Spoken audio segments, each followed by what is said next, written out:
A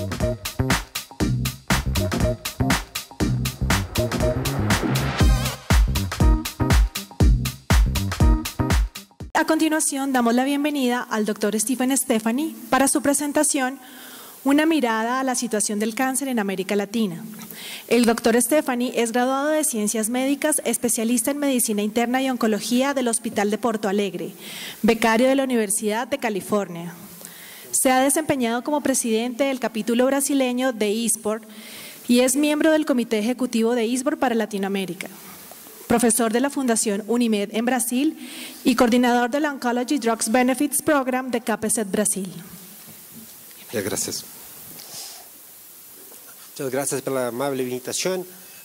Pero yo voy a hablar en portugués, yo voy a hablar inglés porque yo hablo inglés mejor que portuñol. Nosotros en el sur de Brasil hablamos portuñol, que tú lo mismo, cambiaron una palabra de otra. Yo digo que portugués es un castellano mal hablado. Por tanto, pero inglés como me pidieron. Pero todos los diapositivos están en castellano. Bueno, muchas gracias again. Muchas gracias a todos por la invitación para dirigirme a ustedes sobre algo que realmente me encanta tratar, especialmente en un lugar tan especial como Bogotá. Voy a comenzar diciendo que no tengo conflicto de interés alguno con respecto a esta presentación y quiero invitarlos a todos a que me cuenten en qué dirección va este tren, este metro. ¿Hacia allá o viene para acá? ¿Cuál de ustedes ve que viene para donde estamos nosotros, hacia nosotros? ¿Y quiénes piensan que va hacia, alejándose de nosotros? ¿Alguien más, alguna otra opinión? ¿Alguien ve el tren?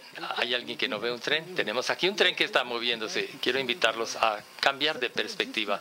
A veces, si uno presta atención, puede darse cuenta de los cambios, porque puede que el tren vaya hacia allá o venga para acá. Y yo creo que esto es un auditorio lleno de gente muy inteligente, así que quiero invitarlos a cambiar la manera de pensar con respecto al cáncer, porque claro está que cada vez que uno dice que hay algún tratamiento o hay recursos disponibles y todo lo que va entre la fórmula del médico y el paciente que la recibe es una especie de barrera. Son barreras, pero no podemos seguir pensando así. Tenemos que ver los problemas de acceso como algo que atañe a todo el mundo y no solo a los pacientes. Quiero que veamos más que lo que estamos viendo actualmente, cada uno una sola parte de un todo. Así que en lugar de solo comportarnos como especialistas que ven solo una parte del elefante, quiero que demos todos un paso atrás y veamos toda la imagen completa. Acostumbramos verificar, médicos tanto como pacientes, toda la información que hay disponible. Hay mucha información que promete nueva cura del cáncer cada mes. Una parte de nuestro trabajo consiste en tratar de poner toda esta información que se publica en manos del público y hasta de los médicos mismos para que se pueda traducir en ciencia. Y tenemos que acordar que todas las promesas que se hacen con respecto a la curación del cáncer, que se publican cada rato, venden estas publicaciones, pero no siempre realmente cumplen lo que se promete.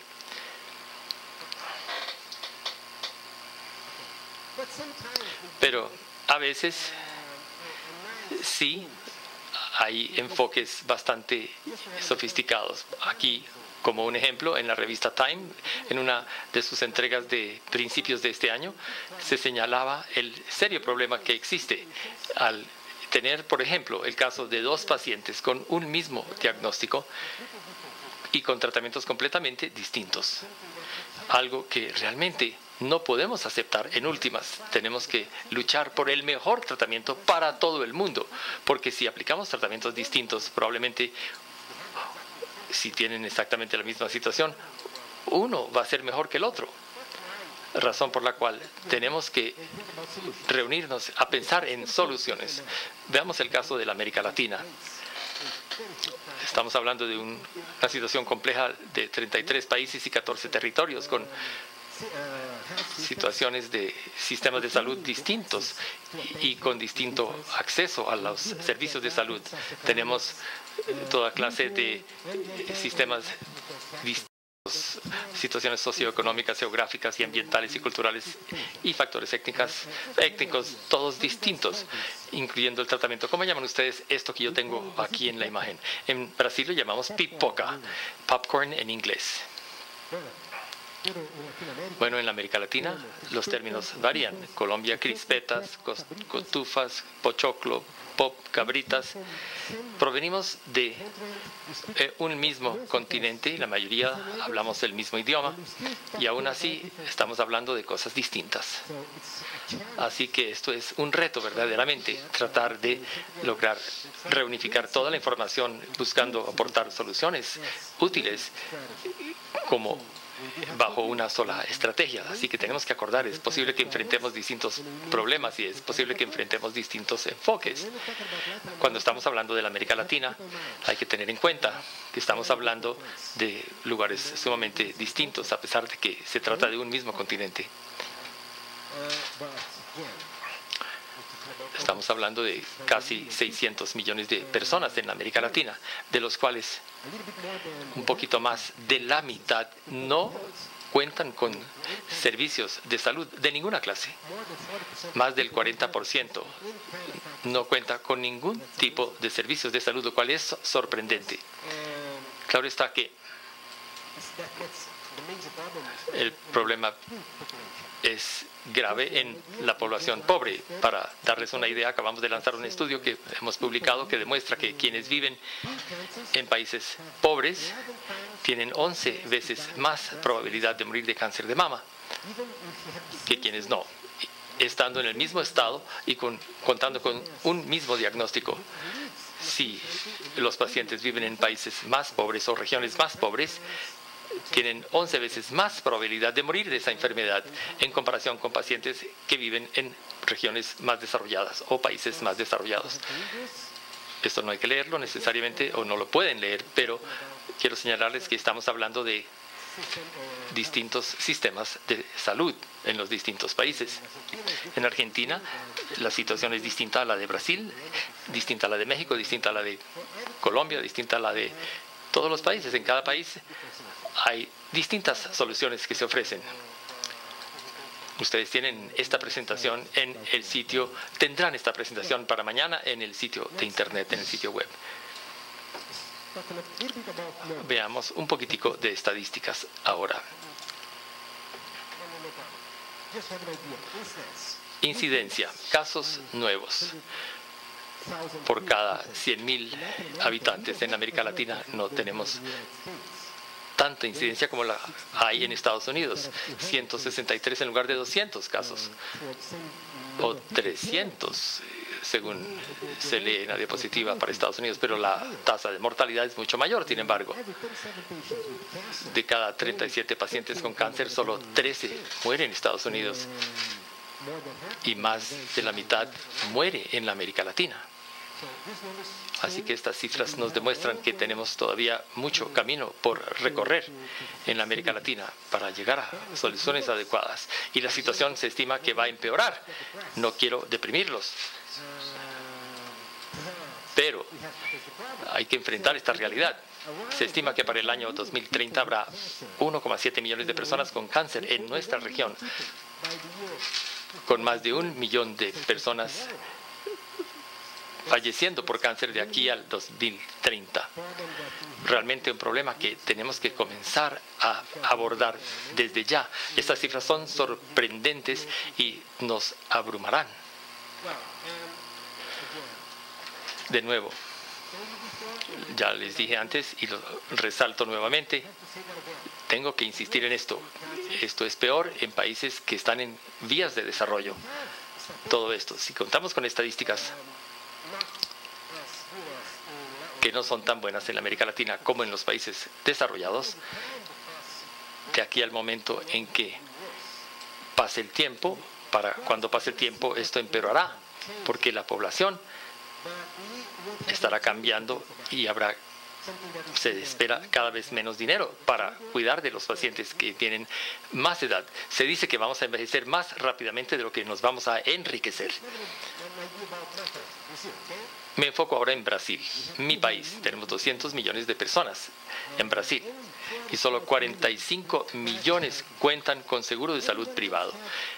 Todo el resto de la población accede a los servicios públicos, pero aproximadamente el 20% de la población paga para poder garantizar un acceso más rápido a la salud y acceso a mejores hospitales, y eso es distinto. En Brasil del Norte y Brasil del Sur son completamente distintos, y gastamos alrededor de $8.300 per cápita en el sistema de salud al año, lo cual no es ni siquiera el 10%, es 9,6%, pero lo peor es que el 20% de la población tiene seguro de salud privado y ellos gastan la mitad del dinero. ¿Me comprenden? Esto es realmente importante entenderlo. Estamos hablando de 200 millones de personas. La mitad del dinero se gasta en seguro de salud privado y la mitad está en el sistema público.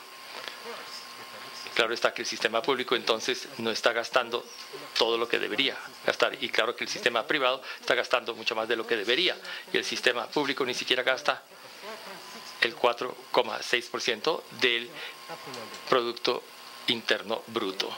Cifra muy preocupante. Aquí tenemos solo una cifra que nos permite entender el sistema. Si estamos hablando del número de unidades de resonancia magnética por millones de personas, en Francia 6, Canadá 8, Reino Unido 5 y Australia 5. Esto es tan solo un parámetro. Cuando estamos hablando de Brasil y en el sistema público, en Brasil estamos hablando de 17 en el sistema privado y 2,5 en el sistema público. Tenemos más unidades de resonancia alrededor de Sao Paulo que en todo Canadá. Quizá hay más gente en Sao Paulo que en todo Canadá. Hay 20 millones de personas que viven en Sao Paulo. Y claro está que hay una enorme diferencia aquí. No estoy diciendo que 17 es algo bueno. Y tampoco estoy diciendo que 2,5 es bueno. Nos muestra la enorme brecha que hay. Y el sistema, bueno, pues de nuevo, separemos. Probablemente ustedes van a ver algo así en sus países también. En el sistema público, sí tenemos un sistema que no incluye tecnología, porque está gobernado o regido por costos. El sistema dice, podemos tratar el cáncer de mama, sí se puede tratar, pero vamos a pagar la misma cantidad. Úsese una tecnología muy costosa o no se utilice. Se paga el mismo dinero. Ese es el sistema público. Claro está que durante mucho tiempo no ha habido nueva tecnología. Por lo tanto, durante los últimos 10 años hemos tenido el Gleevec, es una tecnología importante. Acabamos de lograr rituximab para linfoma de alto grado, no para bajo grado, porque no estoy diciéndolo, pero nuestro presidente tuvo linfoma y tuvo que utilizar Rituxan. Es impopular decir que nadie más lo podía recibir. Y acabamos de tener Satuximab como adyuvante. No para avanzados. Y esto solo se ha dado en los últimos 10 años. Y el sistema privado no es bueno tampoco, porque estamos hablando de pagar por los servicios. Esto no promueve utilizar sabiamente los recursos disponibles, porque si se gasta más, se recibe más de vuelta, lo cual no es un buen sistema, porque nunca se logran buenos resultados si no hay un estímulo que promueva que la gente mejore la calidad, en lugar de simplemente buscar un reembolso. ¿Y qué está pasando en oncología? Tengo que recordarles que se han dado mejoras en los desenlaces. Durante los últimos años hemos mejorado de 6 meses de sobrevida en cáncer de colon, para dar un ejemplo, a 2,5 años, lo cual es bueno, pero hemos gastado $500 para lograr los primeros 6 meses. Y para lograr 6 meses adicionales gastamos $15,000. Estoy diciendo que tenemos que gastar mucho dinero para lograr un buen incremento, una buena mejora en los desenlaces, en los resultados. Pero para mejorar aún poquito más, gastamos muchísimo más dinero. Entonces, de esta manera, los siguientes pasos probablemente van a requerir dineros con los que no contamos para lograr 1 o 2 semanas más de sobrevida. Y este es el problema. La curva es exponencial. Bueno, entonces, ¿con qué contamos? ¿Qué retos enfrentamos? Claro está que tenemos que, de alguna manera, reducir costos. Y de alguna manera, tenemos que mejorar la eficiencia. ¿Cómo lograr esto? Primero que todo, claro está que tenemos que preguntarnos, ¿en dónde estamos malgastando dinero? Claro que esto representa un reto, porque todo el mundo dice, lo mío importa. Los hospitales se defienden, las aseguradoras también, los médicos también, todos estamos haciendo lo posible. Las empresas farmacéuticas dicen, pues estamos haciendo todo lo posible, siento mucho que esto cueste mucho, pero cuesta mucho desarrollar un nuevo medicamento. Todo el mundo dice, sin embargo, que se está gastando más dinero del que se debería, pero nadie piensa que puede mejorar en su área. ¿Cómo, entonces, reducir costos? Una buena estrategia consiste no solamente en dejar de gastar dinero en lo inadecuado, sino dejar de gastar precisamente en lo inadecuado. Esta es una buena iniciativa que se llama Choose Wisely, seleccionemos sabiamente, por parte de la American Medical Association, que pide a todas las asociaciones locales de oncología, de radioterapia y de cirugía establecer listas de procedimientos para los cuales se sabe qué importan y qué hay que hacer. Si hay cáncer avanzado, no se requieren PET scans para hacer el seguimiento al paciente.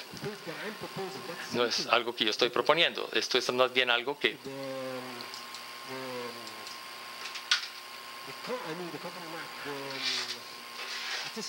la asociación de cada especialidad está diciendo que no es necesario hacer, como por ejemplo marcadores de tumores en tamizaje para cáncer de colon. Eso no es necesario hacerlo, no lo hagamos. Todas las cosas por las cuales gastamos y que no son necesarias son cosas con las que todos están de acuerdo en que no hay necesidad de gastar ni proceder. Habrá más dinero para gastarlo en lo correcto, en lo más apropiado, pero aún así vemos pacientes que gastan dinero en el sitio equivocado. Los sistemas que tenemos de salud no son tan buenos para hacerle seguimiento a estos casos y a estas situaciones. Y a los médicos no les gusta que se les diga que no gasten dinero. Y yo soy médico y yo sé que esto es así. Así que hay que seleccionar sabiamente. Choose Wisely, una muy buena iniciativa que se debe aplicar en todas partes. Ya estoy trabajando para la traducción al portugués de esta iniciativa. Quizá podemos hablar un poquito para que esto también se traduzca al español. Es algo muy sensible. Bueno, otra estrategia consiste en incluir pacientes en ensayos clínicos. Esto es algo que debemos hacer, pero lo hacemos muy poco. Para darles una idea, en el mundo entero hay alrededor de 160,000 pacientes que están participando en ensayos clínicos. Las empresas farmacéuticas pagan por los medicamentos. Esto es algo que se procede rápidamente y se obtiene información rápidamente. Esto es bueno. Pero en América del Sur hay solo 3,4% de ese total de 160.000 pacientes que participan en ensayos clínicos. En Brasil, 2,3% de ese total de pacientes. Deberíamos tener más pacientes participando en ensayos clínicos. Esto permite operar al sistema más rápidamente y le brinda opciones a los pacientes de contar con buenas estrategias para tratamiento sin costo. Esto es algo que la mayor parte del tiempo no hacemos, no los incluimos por quizá mucha burocracia. Es muy difícil que nuestros sistemas regulatorios aprueben los ensayos en los distintos países suramericanos, pero esto no debería seguir siendo así. De nuevo, para tener una idea, en Estados Unidos, por cada 1.000.000 de personas hay 82 ensayos clínicos en curso. En América Latina, 2. Podemos y tenemos que cambiar esto. Tenemos que cambiar esta situación, porque para aquellos pacientes, para nuestros pacientes, esta es una manera buena de lograr un buen tratamiento. Bueno, no sé en el caso de ustedes, pero en Brasil enfrentamos otro problema, que es el de los abogados. La situación jurídica. Hay abogados aquí. No teman alzar la mano. No los quiero hacer sentir incómodos. Quiero decirles que mi hermana es abogada y me encanta mi hermana. Le compré un libro en Estados Unidos en mi último viaje que dice Los abogados y otros cuentos tristes. Un libro que se titulaba así, le regalé. Pero realmente quiero decirles que buscamos mejorar nuestros sistemas de salud, pero esto puede tener malas consecuencias en el sentido de saltarnos el caso de pacientes que están esperando un tratamiento. Tenemos que garantizarle a los pacientes tratamiento de inmediato, a pesar de que hay unas enormes listas de espera por tratamiento para los pacientes que saben cómo acudir ante los abogados y tienen dinero para hacerlo. Esto es bueno, pero a todos los demás, que son la mayoría que esperan recibir ese recurso, esto no es bueno. Y claro está que si hay demandas en nuestros países, lo primero que ocurre es que hay 80% de probabilidad de que los jueces fallen a favor de los pacientes y seguimos este camino. Pero puede que esto tome 2 años para que al final de todo el proceso jurídico salga un fallo favorable al paciente. Pero para el momento en que puede que llegue el tratamiento, puede que a veces sea experimental o de otro tipo, puede ser tarde. Y estamos hablando de tratamientos a veces que son sumamente costosos. Y hay problemas éticos inherentes en toda esta situación. También quiero invitarlos a ustedes a tomar en cuenta esta situación. No hay respuesta correcta, pero supongamos que aquí viene un tren que viene en esta dirección y tenemos 4 personas que van a morir, porque, a menos que alguien empuje al señor gordo y lo quite de allí. Entonces, ¿matamos al gordo en aras del resto de la situación? Yo veo personas aquí que pueden ser obesas que me pueden decir, ¿por qué? No, señor. No hay por qué sacrificar a nadie. Pero cada vez que estamos hablando de los recursos de la salud, estamos hablando siempre de opciones en situaciones de recursos limitados. No hay recursos para todos. Entonces, si estamos de acuerdo con que no debemos empujar del puente a la persona, y no estoy diciendo que hay que hacerlo, esto es un dilema ético profundo, no hay buena respuesta, pero cada vez que decimos este dinero se debe asignar a tal tratamiento, esto significa que alguien más no lo recibe para su tratamiento, desafortunadamente. Me remonto a la oración que mencioné al principio de mi conferencia,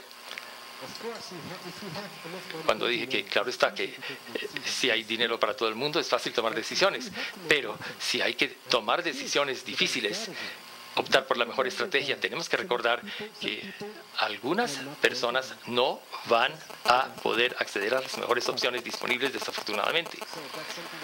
Esto es algo que hay que llevarse a casa para preguntarle al cónyuge en la casa. a menos que sea persona con sobrepeso. ¿Qué se está haciendo para mejorar esto? Primero que todo, bueno, estamos escribiendo y publicando. Esto hace rato, hace un par de años, publicamos este trabajo en el Lancet Oncology Commission sobre la situación latinoamericana y del Caribe en cuanto a control del cáncer. Es importante. Primero que todo hay que entender cuál es la situación actual y reportarla para contar con buena información para los que vengan después, que van a buscar arreglar o mejorar la situación. Y esto ya existe publicado en español y creo que ustedes lo tienen en sus materiales. Esto es bueno porque aquí señalamos 12 puntos de los que hay que tener conciencia cuando se habla del control del cáncer en la América Latina. Si no han recibido esta publicación, se puede descargar gratuitamente desde Internet. Hay que hacer Google y la encontrarán fácilmente. Otra estrategia. Acabamos de celebrar una reunión hace un par de años aquí en Colombia. Muy buena reunión de ISLACOM con miembros de toda la América Latina, que buscó formular una declaración para entregarle a los políticos y a tomadores de decisión y a partes interesadas, identificando el problema y proponiendo soluciones, diciendo que se necesita participación conjunta de todos, de lo contrario esto nunca se va a poder dar. La reunión en Colombia se celebró con personas de 9 países, casi 12 personas. Dedicamos 2 días a redactar un documento que busca unificar a las partes interesadas para que todas puedan entender el contexto y para buscar soluciones. Se han dado importantes reuniones en Brasil. En Brasil tenemos Todos Juntos contra el Cáncer y todos grupos defensores de las partes interesadas, pagadores, aseguradoras, el gobierno, pagadores públicos y privados. Todos nos reunimos, más de 1000 personas. Y nos dedicamos un par de días cada uno a presentar sus perspectivas. Muy buenas estrategias se desarrollaron para que el cáncer, el tratamiento contra el cáncer, sea algo disponible, no solo para el 20% de la población en Brasil que cuenta con seguro privado, sino para todo el mundo. Y hemos desarrollado estrategias que tenemos que destacar porque son muy difíciles de desarrollar. A pesar de que se cuenta con recursos, hay dificultades, como el Latin America Oncology Group busca reunir a todos los grupos latinoamericanos para hacer ensayos cooperativos. Así es mucho más fácil conseguir pacientes, 12 pacientes de Colombia, 25 pacientes de Brasil, 15 pacientes de Argentina, lo que sea, consiguiendo suficientes pacientes para realizar ensayos clínicos. Se da por esta cooperación a través de esta entidad, la MCCN, una importante estrategia que nos puede buscar llevar hacia buenas prácticas para que esto llegue a la América Latina y no solamente para que se puedan traducir las guías a los idiomas latinoamericanos, sino para entender nuestras necesidades mejor. Un ejemplo, tuve la oportunidad de participar en la reunión de la Asociación de Cáncer de Colon de Estados Unidos, y ahí no piensan en el tiempo entre la cirugía y el inicio del tratamiento. En Estados Unidos esto no es problema, porque el paciente recibe la cirugía y pasa a quimioterapia. Esto es un problema más bien en la América Latina, porque algunos pacientes demoran hasta 6 meses después de la cirugía en llegar a finalmente darse el inicio de su tratamiento. Así que tenemos que dirigirnos a las partes interesadas, todos, incluyendo a los políticos, para decirles a todos, hay que arreglar esta situación. Bueno, ¿y qué pasa con el futuro? Si hay cosas que tenemos que hacer, primero tenemos que hablar del dinero en todas nuestras discusiones. Tenemos que incluir el dinero en todas nuestras reuniones como un tema sumamente importante, porque es un tema que desafortunadamente tenemos que manejar, porque no hay recursos infinitos, no hay suficiente dinero para todo el mundo. Hay que fijar prioridades, tenemos que hacer análisis de determinación de prioridades para determinar qué tipo de pacientes deben recibir los mejores tratamientos. Para darles una idea, y esto se publicó en Blood, generalmente ellos aceptan únicamente 12 autores, y aquí aceptaron 45 coautores, porque se trató de un documento conceptual en donde se sostuvo que, bueno, ya contamos con buenos medicamentos para el cáncer hematológico, bien estos sofisticados medicamentos, pero son tan costosos que un paciente que tenga que pagar de su bolsillo el 20% del copago no puede costearlo. Así que tenemos medicamentos disponibles que no le pueden llegar a los pacientes porque nadie los puede pagar. Y si los pacientes no pueden pagar los medicamentos, es como si no existieran. Razón por la cual los especialistas están ahora diciendo, tratemos de ver cómo abaratar los medicamentos, hacerlos más baratos. Bueno, mi colega acabó de mencionar una publicación en el New England Journal of Medicine sobre estrategias para reducir los costos de los medicamentos del cáncer, para el cáncer, y la curva de costos en la atención con respecto al cáncer. Hay muchas estrategias, la mayoría tienen que ver con no gastar el dinero de manera equivocada, en donde se señalan 20 estrategias al respecto, una de las cuales me gustaría tratar un poquito más con ustedes, y es el caso de las expectativas de los pacientes sobre los efectos de la quimioterapia para el cáncer avanzado. Aquí los autores le preguntaron a pacientes con cáncer de pulmón, estado 4, y cáncer de colon, estado 4 también, enfermedades incurables. No tenemos curas para estos estados de cáncer avanzado, etapa tardía. Y se le preguntó a los pacientes qué expectativas tenían con respecto a sus tratamientos. El 75% de los pacientes con cáncer de pulmón y el 81% de los pacientes con cáncer de colon manifestaron que el tratamiento con cobalto se estaba dando porque ellos no entendían lo que estaban formulándole los pacientes, los médicos, o segundo, porque no creían que los médicos estaban siendo veraces con ellos. Y así sucesivamente. Es muy difícil construir un buen entorno si nadie entiende qué es lo que verdaderamente se está tratando de hacer, y existen muchos niveles de desconfianza. Se hacen estas preguntas al año, muchísimo, y se dice que hay ensayos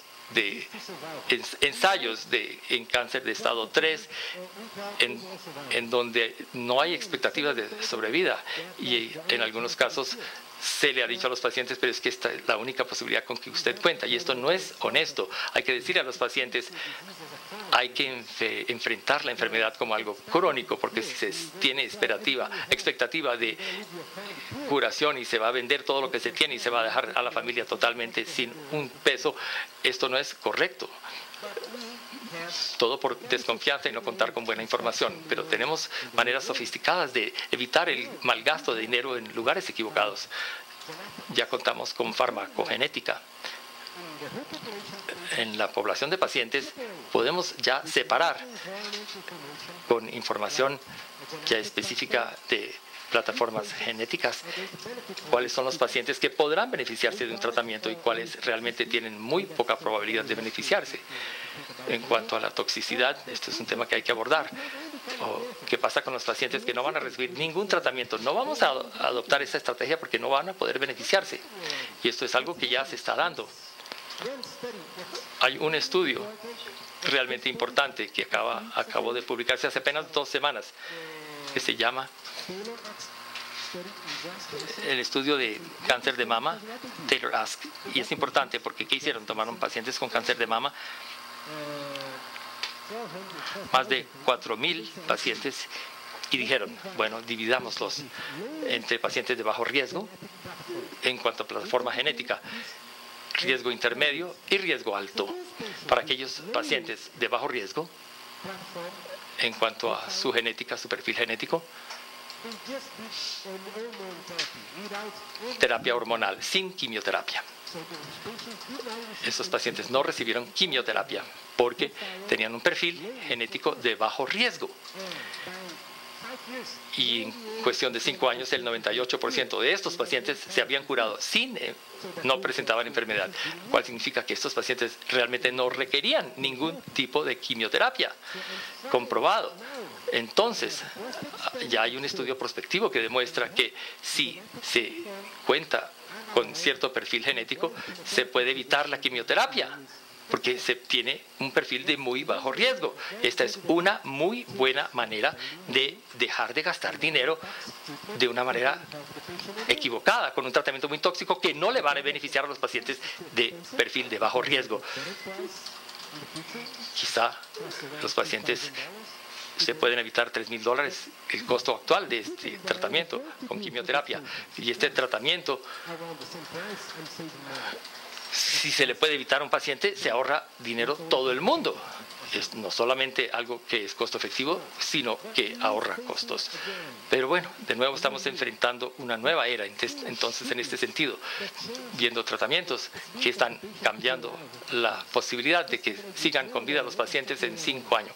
El melanoma metastásico, si me lo preguntaron hace un par de años, la probabilidad de que un paciente con melanoma metastásico siguiera con vida 5 años después, diría yo, no, pues muy poca probabilidad, quizá 1 o 2 excepciones, pero estos pacientes no pueden sobrevivir más de 12 meses, posiblemente. Pero hoy en día ya tenemos un tratamiento objetivo y un inhibidor de punto de verificación y ya puede uno modificar el entorno, no solamente al matar las células, sino indicándole al sistema inmunológico que tiene que trabajar contra ese tipo de células. Para darles a ustedes una idea, las células cancerosas tienen la capacidad de desactivar el sistema inmunológico, la razón por la cual proliferan tanto. Los nuevos tratamientos actúan allí, diciéndole al sistema inmunológico que reconozca las células cancerosas. Y lo más importante aún, el 20% de estos pacientes seguían con vida 5 años después y no murieron por esta causa. Así que hay ahora una posibilidad de un tratamiento en donde no muere todo el mundo a los 12 meses, sino que a 1 de cada 5 pacientes se le brinda la posibilidad de que permanezca vivo a los 5 años. Así que mi curva, en lugar de ser como un banano, cambiando la sobrevida general, se transforma y tenemos la posibilidad de que haya sobrevivientes de largo plazo. Esto ya se está dando con el melanoma. Hay fuertes estudios de cáncer de pulmón también y otros que se están desarrollando para otros cánceres. Bueno, regresando a la realidad, nuestra realidad. No tenemos la posibilidad de seguir vivos a menos que modifiquemos nuestros sistemas. De nuevo, cuando tenemos una tasa de mortalidad sobre frecuencia de un 40% en países desarrollados y 74% en la América Latina, tenemos que acordar con respecto al hecho de que tenemos todavía mucho por hacer. Y esto solo puede darse si nos proponemos modificar el estado de las cosas. Para ser sincero con ustedes, este tipo de escuchas cuenta con las herramientas que se requieren para ayudar a esto, porque ustedes vienen aquí, aportan importantes presentaciones y todos pensamos sobre el problema y las soluciones, y yo quiero dejarles a ustedes el mensaje siguiente: no debemos esperar que otros nos arreglen nuestro sistema. Todos tenemos buenos cerebros y estamos aquí para salvar vidas. Muchas gracias.